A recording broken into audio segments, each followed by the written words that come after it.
把你这破大众卖了，都赔不起老子一个车门。双拼色迈巴赫的车主龙哥把滚烫的烟头弹在我的左脸上，他当着我的面，在我花40万全款买的私人车位上装上了他自己的地锁。周围的人都在看我这个软柿子的笑话，以为我会忍气吞声。我确实没砸车，没报警，甚至没擦脸上的烟灰，我只是看着那把拦路的地锁，笑着说：“行哥，那你停稳了。”所有人都以为我怂了，直到3天后，那辆霸占我车位的600多万迈巴赫在地下车库里泡成了一堆废铁。时间回到昨天下午，地下车库 B 区104号，那是整个小区最宽敞的字幕车位。现在上面停着那辆车牌5个8的迈巴赫，地锁钉死在车位入口处的白线上，嚣张地宣示着霸占的主权。我转身按了负1楼电梯，推开物业管理处的玻璃门，物业经理王海正靠在椅背上吞云吐雾，他桌上放着2条还没拆封的特供软中华，我认得那个包装。龙哥打开迈巴赫后备箱时，里面刚好有一箱。王经理，我敲了敲桌子， B 区104车位被恶意霸占，你们管不管？王海掀起眼皮，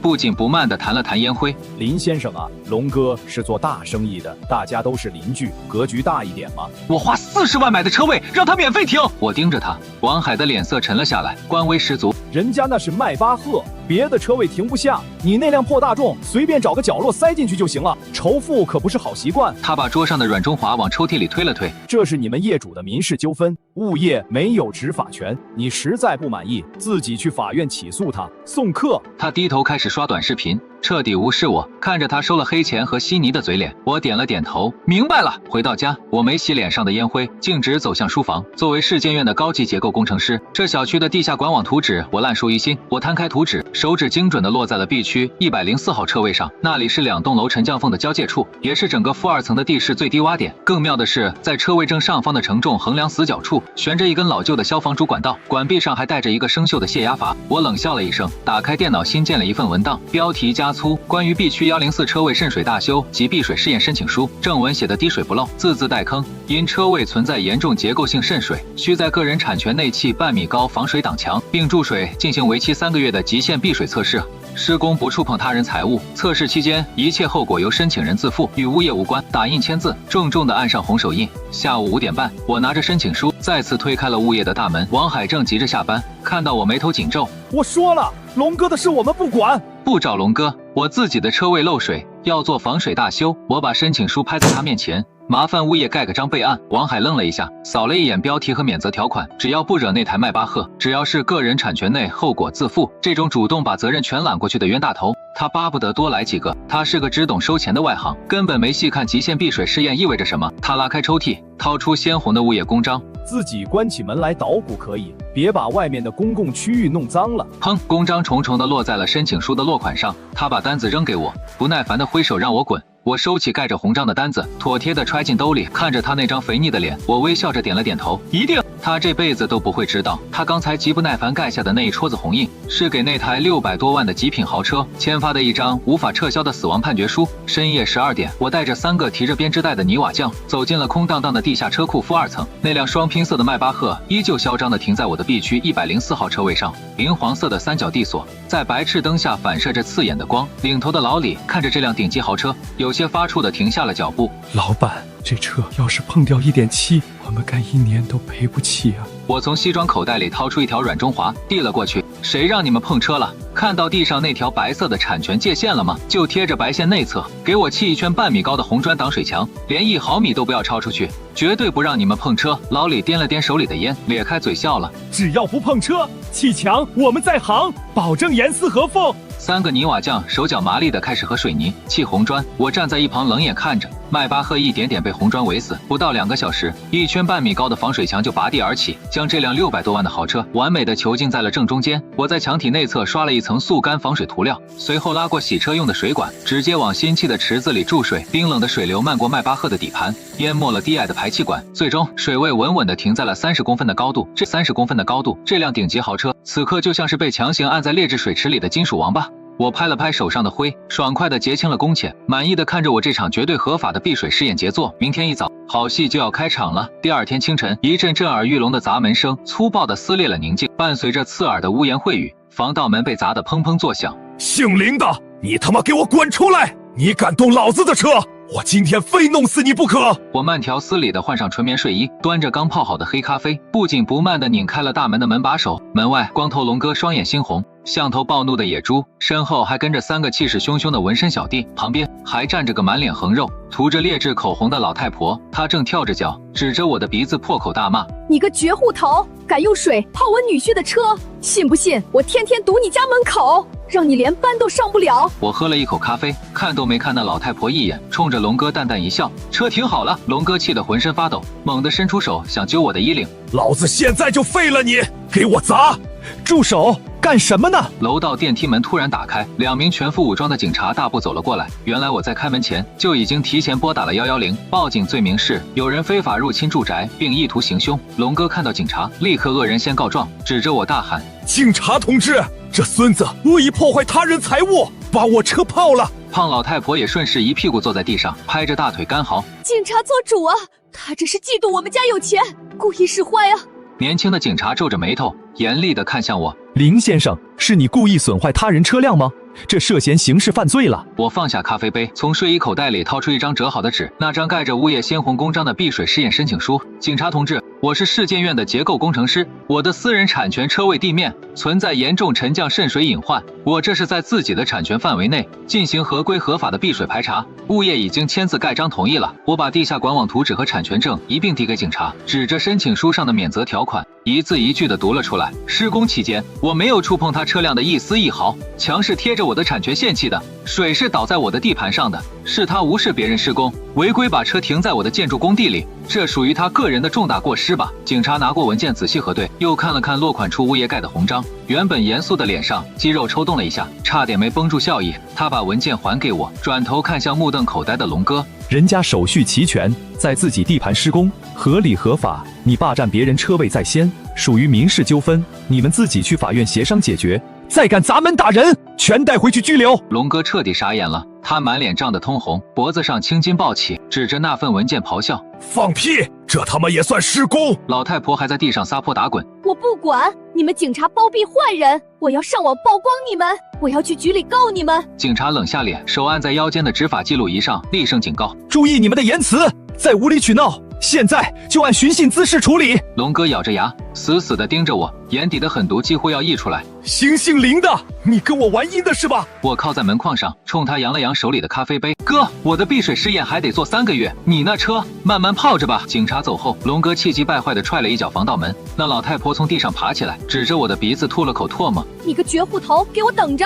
我今天非得把你的墙给扒了！”我面无表情地抹掉门上的唾沫星子：“大妈，破坏私人施工现场可是要赔钱的！”我砰的一声关上大门，将他们的无能狂怒隔绝在外，走到阳台，点开手机里地下车库的隐蔽监控，画面里龙哥正带着3个纹身小弟围在我的车位前，半米高的红砖墙严丝合缝，30公分的水散发着寒气，600多万的双拼色迈巴赫静静地泡在水池中央。龙哥急得满头大汗，冲着小弟咆哮着指挥：“还愣着干什么？给老子找抽水机来，把水抽干！”一个小弟唯唯诺诺地递上一张通知单：“龙哥，物业刚才发了停电通知，负2层检修，没电啊，抽水机根本用不了。”这是我早算好的，我向物业报备大修，他们按规定断了片区的电。龙哥夺过通知单，撕得粉碎，眼底满是狠毒：“没电抽水是吧？去把后备箱里的大铁锤拿出来，老子今天非把这破墙砸个稀巴烂不可！”监控前，我嘴角勾起一抹冷笑。喝完了最后一口咖啡，他终于要动手了。其实砌墙的时候，我特意在靠近承重柱的地方留了个心眼，那里有一根老旧的消防主管道，管壁上还带着个生锈的泄压阀。我只是合法合规的把墙砌得离那个阀门极近，只要有人抡大锤砸墙，震动和偏移会瞬间击穿老化的法兰盘，这就叫自寻死路。监控里，龙哥已经脱了外套，露出一身横肉，他夺过小弟手里80磅的大铁锤，狠狠朝红砖墙砸去，砰的一声闷响，几块红砖应声碎裂，水池里的积水顺着缺口哗啦啦的流了出来。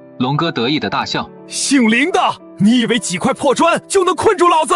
他抡圆了胳膊，又是一记势大力沉的重锤砸向墙角。就在铁锤落下的那一瞬间，异变陡升，巨大的震力顺着墙体传导，直接震裂了后方的消防主管道法兰。轰一声沉闷的爆裂巨响，整个监控画面猛地震颤了一下，一股粗壮的带着刺鼻铁锈味的红色高压水柱冲天而起，几十个大气压的水流犹如决堤的瀑布般倾泻而下，直接以摧枯拉朽之势砸穿了迈巴赫脆弱的全景天窗。龙哥和3个小弟瞬间被高压洪水拍翻在地，惨叫连连，刺耳的消防警报声在整个地下车库疯狂尖叫起来。红色的消防水瞬间淹没了那辆600多万的豪车内饰，真皮座椅顶级音响，中控台、几秒钟内化为一滩红色泥沼。不仅如此，数吨重的高压水流正疯狂向四周蔓延。负2层低洼处的另外10几辆豪车也面临着灭顶之灾。物业经理王海带着几个保安连滚带爬地冲进监控画面，看到这毁天灭地的红色瀑布，王海吓得双腿一软，跪在水里。完了，全完了！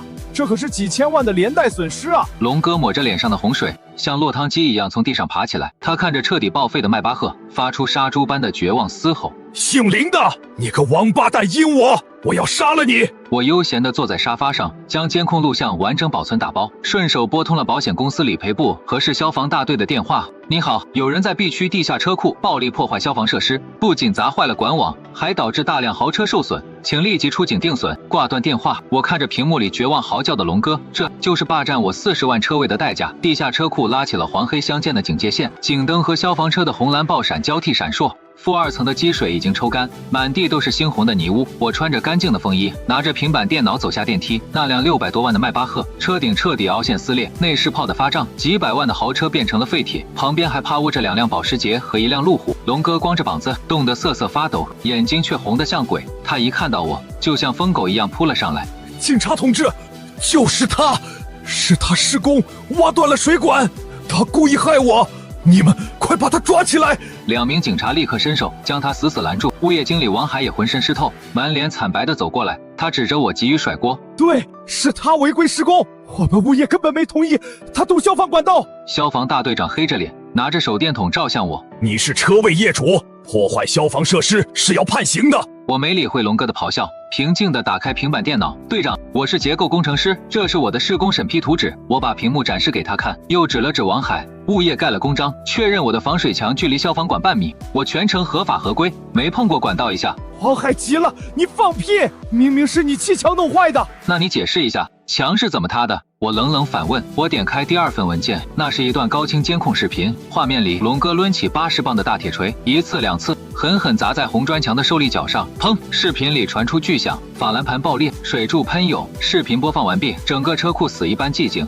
看清楚了吗？我按了暂停键，是他自己抡大锤，暴力震裂了老化的法兰盘，这叫故意破坏消防设施，危害公共安全。消防大队长的脸色瞬间沉到了谷底，他转头盯着龙哥，眼神像在看一个死人。龙哥双腿一软，一屁股跌坐在泥水里。不是我只是砸墙，他语无伦次。站在一旁的保险理赔员推了推黑框眼镜，他拿出定损单，公事公办地开口了：“龙先生，根据现场监控和消防初步判定，您属于故意破坏消防管网，导致车辆受损，这符合商业险免责条款，保险公司一分不赔，并且您还要承担另外3辆豪车的水淹理赔。初步估算，您的总赔偿金额在1500万左右。1500万，保险一分不赔，这几个字像重磅炸弹，把龙哥彻底炸懵了。那个满脸横肉的老太婆嗷的一嗓子晕了过去。龙哥的小弟们见势不妙，悄悄往后退，撒腿就跑。王海满头大汗，试图撇清关系。警察同志，我不知道。王经理，他送你的那箱软中华好抽吗？我打断他，你受贿纵容他违停霸位，这可是全小区都知道的。警察的目光瞬间锁定了王海，王海双腿一抖，绝望地跪了下去。全部带回所里接受调查。警察干净利落的一挥手，龙哥被戴上手铐的那一刻，突然发了疯一样挣扎，他死死盯着我，声嘶力竭的怒吼：“姓林的，你故意设局坑我，我要杀你全家！”我走上前，替他整了整沾满泥水的衣领，用只有我们2个人能听见的声音轻声说：“哥，你在里面好好改造，你老婆刚找了个网红，正全网直播给你维权呢。”龙哥瞳孔骤缩，像被雷劈了一样僵在原地。龙哥被带走的第2天，我被网爆了，一段掐头去尾的短视频在同城热搜上疯狂发酵。视频里没有霸占车位，没有装地锁，只有我连夜砌墙注水，以及迈巴赫被水冲毁的惨状。标题触目惊心：仇富男子恶意筑墙，毁人600万豪车。视频的发布者是一个叫正义哥的本地大 V， 坐拥200万粉丝，专门靠煽动情绪掐烂钱。视频下方几万条评论清一色的在骂我，这种仇富的红眼病就该拉去枪毙，人家停一下怎么了？心胸狭隘的变态，人肉他，把他公司地址爆出来。不仅如此，正义哥还开启了连麦直播，直播间里一个打扮妖艳的女人哭得梨花带雨，她是龙哥的老婆娇娇。我老公就是脾气直了点，他只是借停一下，那个人不仅不听解释，还故意破坏消防管道害人。现在我老公被抓了，我们要赔上1000万。这日子怎么过啊？他一边哭一边对着镜头展示一张伪造的停电通知。正义哥在屏幕那边义愤填膺地拍着桌子：家人们，我们必须为弱者发声，不能让这种阴险小人逍遥法外。有本地的兄弟吗？去他小区给他点颜色看看。直播间里群情激愤，跑车火箭满天飞。我坐在书房的电脑前，面无表情地看着这场狂欢。手机一直在震动，全是陌生号码打来的辱骂电话，甚至连我公司的邮箱都被塞满了垃圾邮件。他们以为舆论能压死一个普通的技术人员，他们以为我会害怕地躲在家里瑟瑟发抖。我关掉手机静音，双手放上了键盘。作为结构工程师，我不仅懂钢筋水泥，我还懂最基础的底层代码和数据追踪。我编写了一个简单的爬虫程序，植入后台，不到10分钟，我锁定了那个正义哥的真实 IP 地址。巧了，他的直播工作室就在龙哥名下的一家空壳传媒公司里。他们根本不是在主持正义，这是一场为了转移1500万债务精心策划的联合诈骗。我截取了 IP 数据，打包了直播录屏和伪造证据的截图，然后我拨通了我大学室友的电话，他是市里最顶尖的刑辩律师老秦。老林，网上的事我看到了，需要我发律师函吗？发什么律师函？我冷笑一声，直接起诉，罪名是网络诽谤、寻衅滋事、伪造证据，我要那个网红倾家荡产，永远封号。另外，龙哥老婆涉嫌联合诈骗，一并送进去。老秦在那边吹了声口哨，语气兴奋。明白了，你要玩绝的，证据够硬吗？监控 IP、消防出警记录全在我的 U 盘里。半小时后，我们在正义哥的工作室门口汇合。我拔下 U 盘，穿上笔挺的西装，推门而出。刚走到小区门口，我就被人拦住了。是那个满脸横肉的老太婆，龙哥的丈母娘。她手里拎着一桶红油漆，正准备往我身上泼。你个王八蛋，你害了我女婿，我要你不得好死！我早有防备，侧身一闪，红油漆泼了一地，腥臭扑鼻。几个举着手机正在直播的小青年围了上来，就是他，那个仇富的变态。他们把镜头怼在我的脸上，试图激怒我，我没躲，甚至没去擦西装下摆溅到的油漆。我指着头顶上闪烁着红光的治安监控探头，大妈，这桶油漆寻衅滋事加恐吓，我刚才已经报警了，加上昨天的，够你拘留半个月了。老太婆的动作僵住了，眼底闪过一丝慌乱。那几个小青年也吓得放下了手机，我没理会他们，径直坐进了一辆等在路边的网约车，目标直指正义哥的传媒工作室。20分钟后，我和老秦会合，老秦西装革履，手里提着一个黑色的公文包。都准备好了？我问。法院的立案通知书、警方的协助调查函都在这。老秦拍了拍公文包，笑得像个斯文败类。我们推开了工作室的大门，里面灯火通明，正义哥正对着麦克风嘶吼：家人们，那个变态出门了，大家去肉搜他！龙哥的老婆娇娇在一旁卖力地挤着眼泪。我走过去，直接拔掉了直播设备的电源。刺耳的电流声后，整个直播间瞬间黑屏。谁他妈拔我电源？正义哥暴跳如雷，他转过头看到了我。你是那个李？我把老秦手里的法院传票狠狠地拍在了他的脸上。你不是要找我吗？我看着他眼神如刀，我来给你送终了。正义哥捂着脸看着飘落在脚边的法院传票，上面的鲜红大印刺得他眼睛生疼。他旁边娇滴滴的娇娇也停止了抽泣，满脸惊慌。你们敢私闯民宅？保安呢？正义哥色厉内荏，他拿起手机想重新开播，却发现网络已被切断。老秦推了推金丝眼镜，斯文败类的笑了起来。不好意思，我是林先生的代理律师秦川，我们不是私闯民宅，是来送达速前财产保全通知书的。秦川将公文包放在直播台上，拉开拉链，厚厚的一叠文件，全是他昨天连夜整理的致命武器。网络诽谤、寻衅滋事、侵犯隐私，再加上伪造证据。秦川修长的手指点在桌面上，这些加起来够3年了。正义哥脸上的横肉抖了抖，强装镇定。吓唬谁呢？我那是合理质疑，网友自己人肉的，关我屁事！我是大 V， 我有200万粉丝，我帮弱势群体说话也有错。我拉过一把椅子，平静地坐下。大 V，200万僵尸粉和水军刷出来的流量吧。我从口袋里掏出那个 U 盘，扔在桌上。你这间工作室注册法人是龙哥的表弟，你接单洗白的流水账目、IP 地址全在这个 U 盘里。正义哥的脸色瞬间惨白，像被抽干了血。娇娇尖叫一声，扑向桌子想抢那个 U 盘。我眼疾手快，一把按住 U 盘，冷冷地盯着他，想毁灭证据。罪加一等。娇娇被我冰冷的眼神吓退，跌坐在沙发上。你那个伪造的停电通知单也是从这发出去的吧？我指着墙角的一台彩色打印机，伪造公章、联合诈骗，企图转移1500万的赔偿责任。龙哥在里面还没判呢，你就迫不及待想进去陪他了。娇娇的心理防线彻底崩溃了，她捂着脸嚎啕大哭起来。不关我的事，都是正义哥让我干的。他说只要在网上把你搞臭，我们就能免责。是他出的主意，正义哥大惊失色，冲上去就想捂娇娇的嘴。你个臭娘们，闭嘴！胡说八道！什么？秦川立刻挡在我面前，一把推开正义哥。怎么还想当着律师的面故意伤害？就在这时，工作室的大门再次被推开，这次进来的是2名穿着制服的经侦警察。接到10名举报，这家传媒公司涉嫌虚假交易和洗钱。带队的警官出示了搜查令，目光如炬，所有电脑设备立刻封存，相关人员带回局里协助调查。正义哥彻底瘫软在地，双眼无神。他知道他引以为傲的200万账号完了，他靠造谣吸血的饭碗被我彻底砸了个粉碎。2名警察动作利索的给正义哥和娇娇戴上手铐，娇娇挣扎着回头看向我的眼神里充满了无尽的恐惧。林先生，林大哥，我错了，我把钱都给你，你放过我吧，我家里还有个上幼儿园的孩子。他哭得声嘶力竭，完全没有了刚才在直播间里的嚣张。我站起身，理了理西装的下摆。你让水军人肉我，网暴我的时候，想过我也有家人吗？你伪造证据想让我背1000万债务的时候，想过放过我吗？我走上前，看着他那张涂满劣质粉底的脸。成年人了，做错事就要付出代价。那辆600多万的迈巴赫是泡废了，但你们的人生才刚刚开始泡呢。警察将2人押走，工作室里一片狼藉。秦川收起文件，冲我比了个大拇指。干得漂亮，林总！下一步怎么办？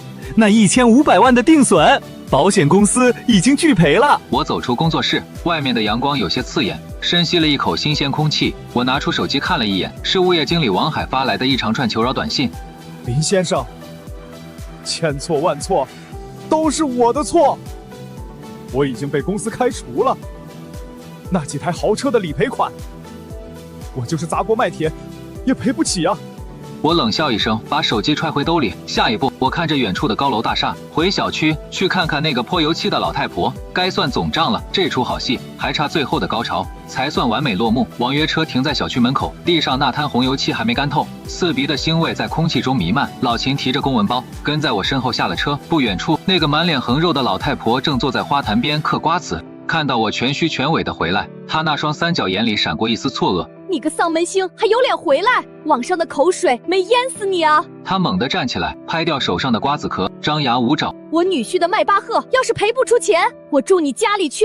他以为我只是个好欺负的软柿子，以为撒泼就能解决一切。我没理他，只是看了看手表，2辆闪着警灯的巡逻车呼啸而至，稳稳停在小区门口。3名警察推开车门，径直走向我们。老太婆看到警察，立刻换了一副嘴脸，拍着大腿干嚎起来。警察同志，你们可算来了！这小子欺负我一个老太婆，他把我女婿坑进了局子，现在还要逼死我。带队的警察正是那天处理碧水试验的年轻警官。他冷着脸看了老太婆一眼，拿出一份传唤证。张翠花，有人报警称你涉嫌寻衅滋事和故意毁坏财物，请跟我们回所里接受调查。老太婆的哭嚎声戛然而止，她不敢置信地瞪大了眼睛。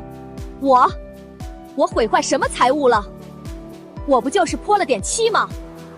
那漆都没泼到他身上，凭什么抓我？他指着我狡辩。我脱下西装外套，将下摆那块被溅上的红漆展示给警察看。警察同志，这套西装是萨维尔街的高定手工版，购买凭证和报关单我律师都带来了，价值18万人民币。老秦适时地上前一步，递上一份厚厚的文件。不仅如此，这是张翠花女士今天上午的监控录像，她试图向我的当事人泼洒油漆，这已经构成了恐吓，而且西装已无法修复，这笔18万的损失，我们将依法索赔。老太婆听到18万这3个字，双腿一软，瘫坐在地。18万，就这破衣服，你们这是敲诈！我没钱，要钱没有？要命一条！他开始耍起无赖。警察冷冷地看着他，语气严厉，没有丝毫同情。有没有钱，那是法院判决后的强制执行问题。你现在涉嫌寻衅滋事，金额巨大，先拘留再说。带走！2名警察上前，一左一右架起了还在撒泼的老太婆。她终于意识到了事情的严重性，杀猪般的尖叫起来：“我错了，我赔还不行吗？小伙子，你行行好，我一把年纪了，不能进局子啊！”他挣扎着朝我伸出手，鼻涕眼泪糊了一脸。我看着他，眼神没有一丝波澜。大妈，你泼油漆、造黄谣的时候，想过自己一把年纪了吗？成年人了，总要为自己的嚣张买单的。进去好好反省吧。那18万，我会盯着法院强制执行你名下财产的。我转身不再看他那张绝望而扭曲的脸。老太婆被塞进警车，警笛声渐渐远去，小区门口恢复了平静。几个看热闹的保安噤若寒蝉。我带着老秦走进了地下车库，负2层已经清理干净，只剩下那股散不去的霉味。B 区104号车位，我花40万买的独立子母车位，半米高的红砖墙已经被物业拆除，地面干干净净。那辆曾经不可一世的挂着5个8车牌的双拼色迈巴赫，正被一辆重型拖车像拖死狗一样拖出地库，车顶凹陷内饰发臭，连废铁的价钱都卖不上。它将作为龙哥1500万债务的抵押物，被法院强制拍卖。龙哥进去了，涉嫌危害公共安全和巨额债务。娇娇和正义哥进去了，涉嫌联合诈骗和洗钱。老太婆进去了，寻衅滋事加18万的天价索赔。那个河西尼的物业经理王海被开除且面临行业封杀，他们一家人在里面整整齐齐的团聚了。我拿出车钥匙按了一下，滴滴2声清脆的解锁音在空旷的车库里回荡。我那辆普通的黑色大众稳稳地停在了 B 区104号车位正中央。我拉开车门，坐进舒适的驾驶座，长长的舒了一口气。40万的车位终于干爽了。